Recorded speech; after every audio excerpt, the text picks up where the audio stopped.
என்ன சூடு சாப்பிடுறியா இல்லையா?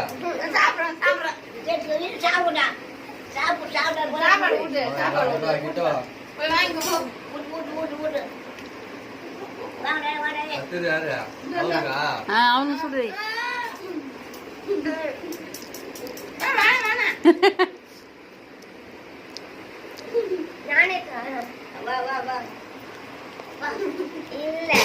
இல்ல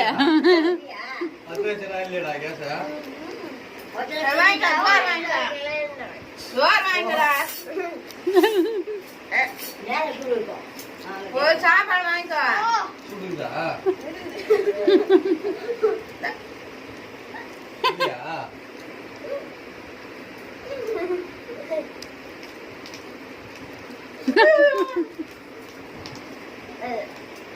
ஆசைகள் ஆயிரம் எனக்கு இருந்து